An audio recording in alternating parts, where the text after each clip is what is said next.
A week ago, there was a container ship called the Rena that ran aground 12 nautical miles out there.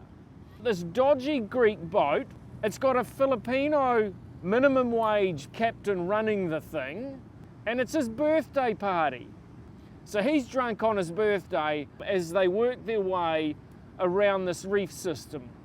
That ship ran aground. On the second day, the New Zealand government got offered 2 fuel barges to come in and take off all the fuel, and they turned them down.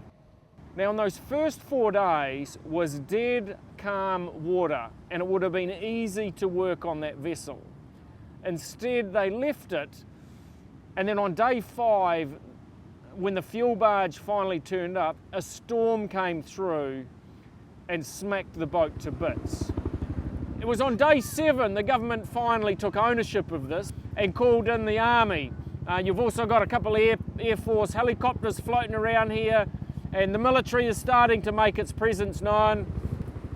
And as we sit here at the moment, the boat is nearly splitting in half. So the feeling is the forward section is going to remain on the reef, the back section is going to bust off. A whole lot of containers got washed off. 11 of the containers have toxic chemicals in them. You started to get the containers washing up on shore.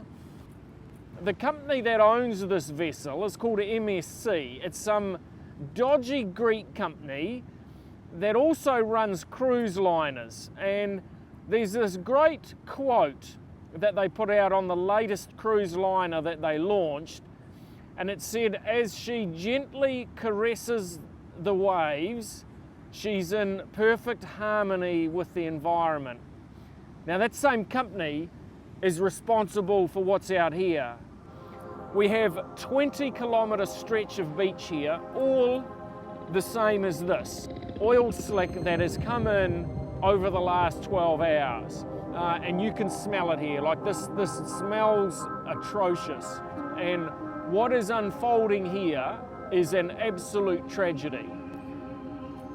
When the authorities here finally decided to do something, the first thing they did was put up signs telling everyone not to go on the beach. And it was pretty upsetting for the locals here, and what they did was they just said, fuck it, we're going to go down on the beach anyway. So the coastline here is covered in this oil slick, and it is devastating the wildlife. They've had dead seals, dead albatross, dead terns, little blue penguins dying. Pretty much everything in this path is dying. There's a few lucky ones that got caught on the edge that are being rehabilitated, but overall on this beach, it is a massacre.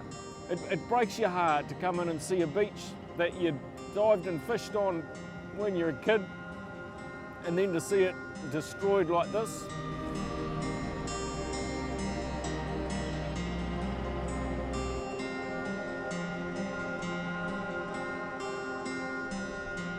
Now yesterday, this dodgy little Filipino captain appeared in court, and thus far he faces a maximum fine of only $10,000. The company MSC, their insurance has a maximum payout of only $10 million.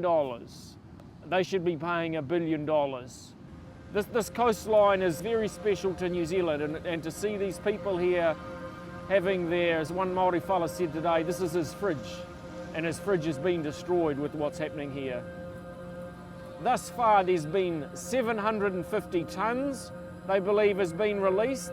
There's about another 1,000 tonnes still remaining on that boat out there. They reckon for every 1 tonne that turns up on this beach here, they have to dispose of 10 tonne of sand. Yesterday, this entire beach was cleaned by the locals, and then everyone gets up this morning and it's all back again. There was a public meeting earlier today, and you sense here a real degree of frustration from these locals who have seen their beach devastated and seemingly nothing happened. But the best thing to come out of this is the locals here have simply taken ownership of what's happening here. This entire coastline is swarming with people determined to clean up this beach, and it is the one bright spot out of a very dark, dark week in New Zealand history.